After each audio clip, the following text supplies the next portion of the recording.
दोस्तों एक लड़का मेहनत मजदूरी करके, ऑटो चला करके, बर्तन मांज करके अपनी पत्नी को पढ़ा लिखा कर सरकारी टीचर बना देता है। दोस्तों सरकारी टीचर बनने के बाद उसकी पत्नी अपने पति को लात मारकर घर से निकाल देती है। वह कहती है कि तुम मेरे लायक नहीं हो, जहाँ मैं कहीं जाती हूँ तो मेरा बेइज्जती होता है कि इसका जो पति है वह एक मजदूर है।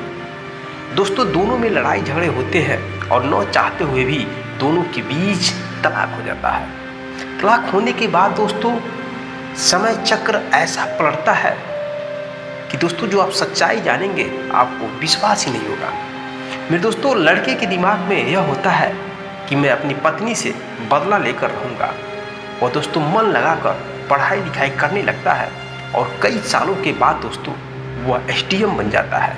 एसडीएम बन जाने के बाद दोस्तों संजोग से वह अपनी तलाकशुदा पत्नी के स्कूल में ही चीफ गेस्ट के रूप में पहुंच जाता है। जब उसकी पत्नी देखती है कई सालों बाद अपने पति को कि वह एसडीएम बन चुका है तो दोस्तों वह देखकर रोने लगती है, क्योंकि उसका कंडीशन कुछ अलग हो गया था।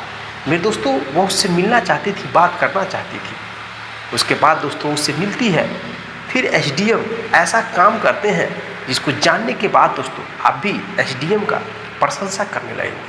मेरे दोस्तों ये कहानी बहुत ही भावुक कर देने वाली है। यह कहानी एसडीएम ज्योति मौर्य जैसा ही है। दोस्तों कहानी सुनाने से पहले आपसे हाथ जोड़ के रिक्वेस्ट करता हूँ, आप पहली बार मेरे चैनल पर आए हैं तो चैनल को सब्सक्राइब और वीडियो को लाइक जरूर कर लें। तो चलिए दोस्तों कहानी की शुरुआत करते हैं। मेरे दोस्तों यह कहानी बिहार के रहने वाली सोनम और प्रतीक की है। दोनों बीएससी फाइनल कर चुके थे। जो प्रतीक था वो बेहद ही गरीब घर का था। वो अपने माँ बाप का इकलौता बेटा था। मेरे दोस्तों उसके माँ बाप बूढ़े हो चुके थे और खाना बनाने का भी बहुत ही प्रॉब्लम आ रहा था और पैसे की बहुत ही ज़रूरत था उस परिवार में। इस वजह से प्रतीक अपनी आगे की पढ़ाई पूरा नहीं कर पाता है और इधर उधर जॉब करने लगता है। मेरे दोस्तों उसके माँ बाप सोचते हैं कि प्रतीक की शादी हो जाए ताकि घर में खाना बनाने का जो प्रॉब्लम है वो भी दूर हो जाए। इस वजह से दोस्तों प्रतीक की शादी लोग ढूंढने लगते हैं किसी लड़की से करने के लिए। उसकी शादी सोनम नाम की एक लड़की से सेट होती है।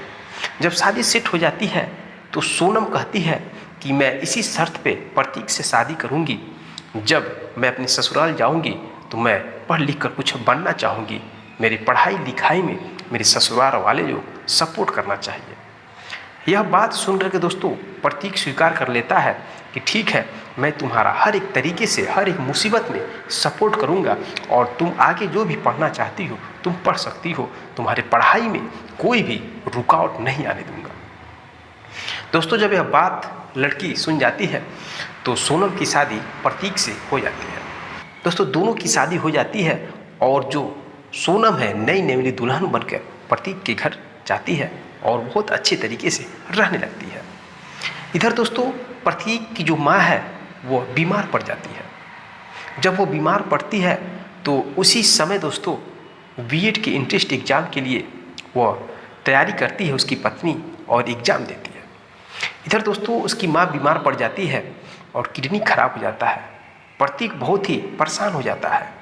वह अपनी माँ को कभी पटना लेकर, कभी दिल्ली लेकर, कभी बनारस लेकर दोस्तों परेशान हो जाता है, उसकी दवा कराता है। उसी बीच में दोस्तों जो सोनम है उसका एग्ज़ाम निकल जाता है और बीएड में उसका अब एडमिशन कराने के लिए पैसे की बहुत ही ज़रूरत पड़ जाती है।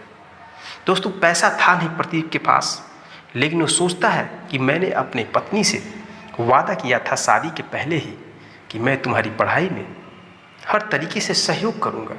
इस वजह से दोस्तों वो पैसे की व्यवस्था करता है इधर उधर से किसी से मांग करके और अपनी पत्नी का बीएड में एडमिशन करा देता है। दोस्तों एडमिशन हो जाता है, पत्नी बहुत अच्छे मन से पढ़ती है। उसी बीच में दोस्तों उसकी पत्नी प्रेग्नेंट भी हो जाती है और उसकी एक लड़की पैदा हो जाती है। ऐसे दोस्तों दोनों की ज़िंदगी कट रही थी। उसी बीच में दोस्तों बिहार का एक फॉर्म निकलता है, टीचर की वैकेंसी आती है और जो सोनम है वो फॉर्म डाल देती है। फॉर्म डालने के बाद दोस्तों उसका एग्ज़ाम निकल जाता है और सोनम सरकारी टीचर बन जाती है। जब सरकारी टीचर बन जाती है दोस्तों, तो गांव के लोग प्रतीक का बहुत ही प्रशंसा करने लगते हैं। चारों तरफ प्रशंसा का गूंज जाता है। लोग कहते हैं कि प्रतीक कितना अच्छा लड़का है, ऑटो चला करके मेहनत मजदूरी करके अपनी पत्नी को पढ़ा लिखा कर एक सरकारी टीचर बना दिया। दोस्तों उसकी प्रशंसा की पुल बन जाती है, सब लोग प्रशंसा करने लगते हैं। जब उसकी पत्नी सरकारी टीचर बन जाती है तो उसकी पहली पोस्टिंग उसके घर से करीब 80 किलोमीटर दूर मिलता है। जब पहली पोस्टिंग मिलती है तो उसका पति सोचता है कि मेरी पत्नी वहाँ पे नौकरी कैसे करे, घर से आने जाने में बहुत ही प्रॉब्लम होगा। इस वजह से दोस्तों जो प्रतीक है अपनी पत्नी से कहता है कि ऐसा है कि तुम वहीं पर जाकर एक रूम भाड़े पे ले लेना और वहीं से ड्यूटी करना और मैं अपनी बेटी के साथ घर रहूँगा। दोस्तों बेटी उसकी बड़ी हो चुकी थी।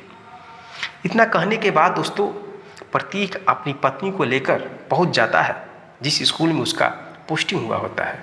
पहुंचने के बाद अगल बगल रूम खोजता है और रूम खोजने के बाद उसका पूरा सामान सेटअप करा करके फिर प्रतीक अपने घर चला आता है।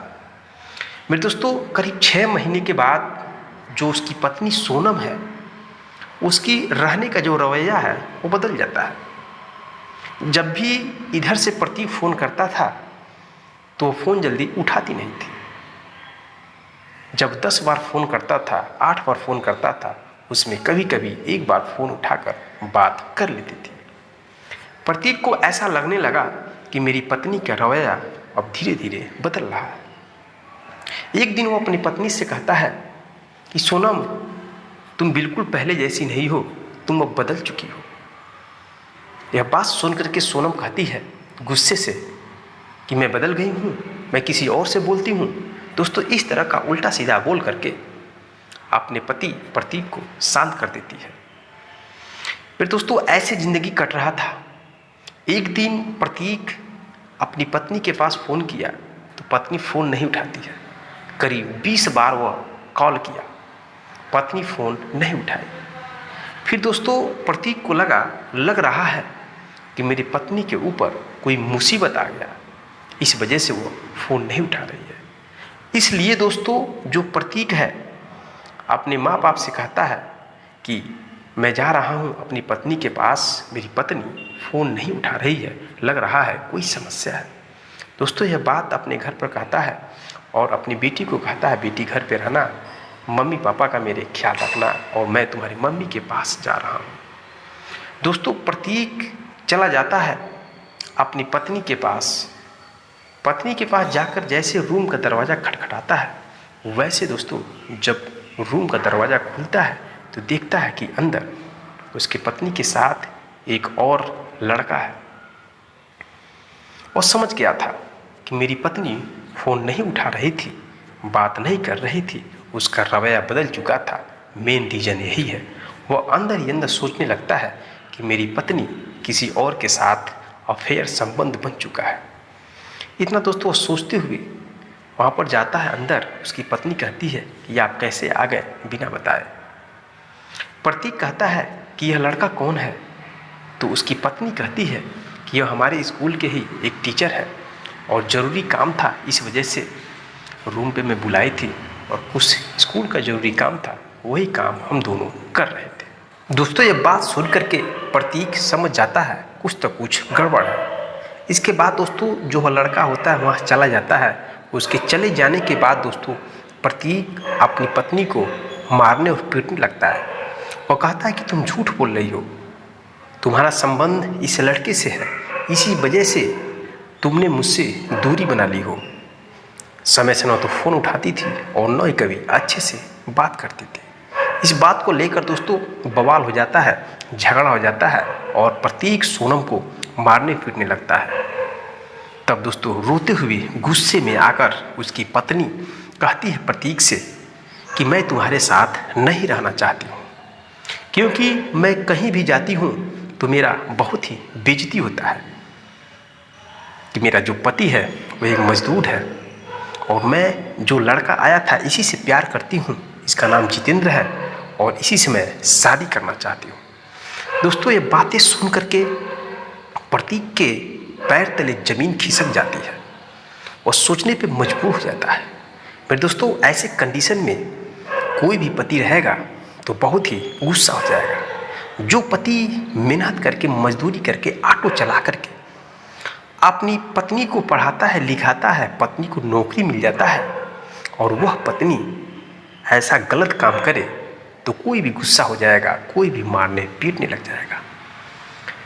मेरे दोस्तों, यह बात सुनकर के प्रतीक बहुत ही मायूस हो जाता है, उसका दिल टूट जाता है। अब इसके बाद इस बात को लेकर दोनों में हमेशा लड़ाई झगड़े होते रहते हैं और एक दिन ऐसा आता है दोस्तों, दोनों के बीच तलाक हो जाता है। तलाक होने के बाद दोस्तों, जो सोनम है वह जितेंद्र के साथ रहने लगती है। इधर दोस्तों, जो प्रतीक होता है वो अपनी पत्नी से बदला लेने के लिए सोच रहा था कि मैं अपनी पत्नी से बदला कैसे लूँगा। मेरे दोस्तों, इधर उसकी माँ का तबीयत और ख़राब हो गया था, पैसा नहीं था, तो वह अपना खेत बेच करके लगभग 15 लाख रुपए मिलते हैं, बेच करके अपनी माँ का दवा कराता है और उसमें से कुछ पैसा बचा करके वो फिर से तैयारी करने लगता है। और दोस्तों, तैयारी ऐसा करता है, करीब 4 सालों के बाद वह एसडीएम बन जाता है। जब एसडीएम बनता है तो उसके गांव के लोग बहुत ही खुश होते हैं। पूरे गांव में खुशी का माहौल छा जाता है, सब लोग प्रशंसा करने लगते हैं, कहते हैं कि यह लड़का कितना अच्छा है, जो पहले तो अपनी पत्नी को पढ़ा कर लिखा कर सरकारी टीचर बना दिया और वह जब इसे धोखा दे दी, इसे छोड़ दी, तो खुद पढ़ कर लिख कर एसडीएम बन गया। मेरे दोस्तों, एसडीएम बन जाता है। एसडीएम बनने के बाद दोस्तों उसकी पोस्टिंग होती है और नौकरी बड़े धूमधाम से कर रहा था। दोस्तों, संयोग से वह उसी स्कूल में चीफ गेस्ट बनकर जाता है जिस स्कूल में उसकी तलाकशुदा पत्नी सरकारी टीचर थी, नौकरी कर रही थी। जब वो पहुंचता है उस स्कूल में तो उसकी तलाकशुदा पत्नी अपने पति को देखकर हैरान हो जाती है। वो सोचने लगती है कि मेरा पति एसडीएम कैसे बन गया, वो तो एक मजदूर था। दोस्तों, चीफ गेस्ट के रूप में जाता है, उनका स्वागत किया जाता है और जो भी स्पीच देना होता है सब कुछ स्पीच देकर वहाँ से अपनी गाड़ी में बैठते हैं, फिर निकल जाते हैं। उनकी तलाकशुदा पत्नी बात करने की कोशिश करती है लेकिन बात नहीं कर पाती है। कई दिनों के बाद दोस्तों उनकी पत्नी उनके ऑफिस में पहुंचती है। ऑफिस में जाने के बाद प्रतीक कहता है, आइए मैडम बैठिए, स्वागत है आपका। दोस्तों, उसकी पत्नी बैठती नहीं है लेकिन बड़ी रिक्वेस्ट करने के बाद वो बैठ जाती है। तब एसडीएम साहब कहते हैं, बताइए क्या हालचाल है, आपका पति कैसा है। दोस्तों, ये बात सुन करके वह रोने लगती है, कहती है मेरा हाल मत पूछिए, आप पहले बताइए कैसे आप एसडीएम बन गए। दोस्तों, प्रतीक कहता है कि मैं एसडीएम तुम्हारे वजह से बना हूँ, अगर तुम मुझे धोखा नहीं दी होती तो आज मैं मजदूर होता और तुम सरकारी टीचर तो हो लेकिन मैं कुछ बन नहीं पाता। तुम जब धोखा दी तो मेरा दिल टूट गया। दिल टूटने के बाद मुझे बदला लेना था तुमसे कि तुम जब सरकारी टीचर बन सकती हो तो मैं क्यों नहीं बन सकता हूँ। इस वजह से मैं मेहनत किया, तैयारी किया और आज मैं एसडीएम बनकर तुम्हारे सामने बैठा हूँ। लेकिन तुम ऐसी लड़की हो कि मैं क्या कहूँ। छोड़ो इन सब बातों को, चलो तुम बताओ तुम्हारा हाल चाल क्या है। दोस्तों, रोते हुए कहती है कि मेरी ज़िंदगी बहुत ही नर्क बन गई। मैं जब तुमसे तलाक लिया तो मेरी ज़िंदगी बर्बाद होने लगी। वो पूछा कैसे, तुम तो बहुत खुश थी, जितेंद्र से तुम प्यार करती थी, मैं एक मजदूर था, तो कैसे तुम्हारी ज़िंदगी बर्बाद हो गई। दोस्तों, सोनम कहती है जो जितेंद्र था उसने मुझे धोखा दिया। मैं एक ज़मीन खरीदी और वह ज़मीन जितेंद्र के नाम कर दी। जितेंद्र कहा कि मेरे नाम कर दो और इसे बेचकर हम बहुत ज़्यादा प्रॉफिट कमाएंगे। मैंने उसके नाम कर दिया और जितेंद्र बेच करके सब पैसा ले लिया, मुझे एक भी पैसा नहीं दिया। और बाद में पता चला जो जितेंद्र है वो ऑलरेडी पहले से शादीशुदा था। वह बस अपनी हवस मिटाने के लिए मुझसे झूठ बोलता रहा कि मेरी शादी नहीं हुई है और मैं तुमसे ही शादी करूँगा। इस तरह से मेरी ज़िंदगी नर्क बन गई। यह बात सुन करके एसडीएम साहब कहते हैं, बहुत ही अच्छा हुआ। आपने पढ़ा होगा कि जो जैसा करता है उसको वैसा ही फल मिलता है। तुमने मेरे जैसे पति के साथ धोखा किया, छल किया, तो तुम्हारे साथ भी कोई छल किया तो इसमें बहुत बड़ी बात नहीं है, बहुत ही अच्छी बात है। दोस्तों, उसकी पत्नी रोने लगती है और हाथ जोड़ के माफ़ी मांगती है कि मुझसे बहुत बड़ी गलती हो गई, आप मुझे फिर से अपना लीजिए और मैं आपके साथ रहना चाहती हूँ। इसके बाद मैं कभी भी आपसे झगड़ा नहीं करूँगी और आपको धोखा नहीं दूँगी। लेकिन दोस्तों, प्रतीक कहता है कि नहीं नहीं, ऐसा कभी नहीं हो सकता। मैं एक बार ठोकर खा सकता हूँ लेकिन दोबारा ठोकर मैं नहीं खा सकता, मैं तुझे अपना नहीं सकता। उसके बाद दोस्तों, उसकी पत्नी कहती है कि ऐसा है, मेरी लड़की कैसी है, आप एक बार मेरी लड़की से मिला दीजिए। दोस्तों, बहुत रिक्वेस्ट करती है। रिक्वेस्ट करने के बाद वो अपनी लड़की से मिलाता है और उसकी माँ अपनी लड़की को देखकर चूमने लगती है। चूमने के बाद दोस्तों, उसकी लड़की कहती है, पापा मम्मी को साथ रख लो और मम्मी के साथ हम रहना चाहते हैं। लेकिन दोस्तों, प्रतीक अपनी लड़की की भी बात नहीं मानता है। कहता है, नहीं बेटी, तुम नहीं जानती हो कि तुम्हारी मम्मी कैसा है, मैं तुम्हें बाद में बताऊंगा। दोस्तों, उसको स्वीकार नहीं करता है और घर पे जाकर के अपनी लड़की से पूरी कहानी बताता है। तो लड़की कहती है, पापा बहुत गंदी मम्मी है, मम्मी को कभी भी आप अपनाइएगा नहीं। इस तरह से दोस्तों, जो प्रतीक है अपनी इस पत्नी को नहीं अपनाता है और वो अपनी दूसरी शादी करके ज़िंदगी बहुत अच्छे से काटने लगता है। इधर उसकी जो तलाकशुदा पत्नी है, जो लात मारकर प्रतीक को घर से निकाली थी, उसकी ज़िंदगी बदतर हो जाती है, दर दर फटने लगती है। तो मेरे दोस्तों, यह रही कहानी। क्या प्रतीक ने सही किया या गलत किया अपनी पत्नी को लात मारकर? कमेंट बॉक्स में दोस्तों कमेंट जरूर करिएगा। आपने कहावत सुना होगा, जो जैसा करता है उसको वैसा ही फल मिलता है। इस कहानी से सिद्ध हो जाता है। मेरे दोस्तों, जो मैं कहानी आपको सुनाता हूँ वह कहानी आपको जागरूक और सतर्क करने के लिए सुनाता हूँ। अगर यह कहानी आपको थोड़ा सा भी अच्छा लगा तो चैनल को सब्सक्राइब और वीडियो को लाइक जरूर करें। मेरे दोस्तों, आपने इसके पहले सुना होगा एसडीएम ज्योति मौर्य की कहानी। किस कदर बेचारा उनका पति आलोक मौर्य सफाई कर्मी में नौकरी करता था और पैसा दे करके उनको कोचिंग पढ़ा करके उनको एसडीएम बना देता है। एसडीएम बनाने के बाद वह किसी और के साथ हवस की शिकार हो जाती है और दूसरे से प्यार करने लगती है और आलोक मौर्य को छोड़ने लगती है। तो दोस्तों, समाज में ऐसी घटना बहुत तेज़ी से घट रहा है। इस वजह से आप यह कहानी सुन करके इस घटना से बचिए। चाहे यह मेरी कहानी कोई औरत या लेडीज़ देख रही हो, चाहे कोई आदमी कोई लड़का देख रहा हो, यह कहानी सुन करके दोस्तों आपको सीख लेना चाहिए कि जिस कंडीशन में आप जी रहे थे पहले और उसमें कुछ बदलाव होता है तो दूसरे का जो एहसान है उसको कभी भूलना नहीं चाहिए। अगर आप ऐसा गलत करेंगे तो फिर आपके साथ भी ज़िंदगी कुछ न कुछ ज़रूर ख़राब करेगी। फिर बाद में आप पछताने लगेंगे और पछताने के सिवा आपके पास कोई ऑप्शन नहीं बचेगा। जैसे इस कहानी में जो उसकी पत्नी है पछताने लगती है, लेकिन पछताने के अलावा उसे उसके पास कोई भी ऑप्शन नहीं बचता है। तो दोस्तों, रखते हैं, चलते हैं, फिर मिलेंगे नेक्स्ट वीडियो में नेक्स्ट कहानी के साथ। तब तक के लिए जय हिंद, जय भारत।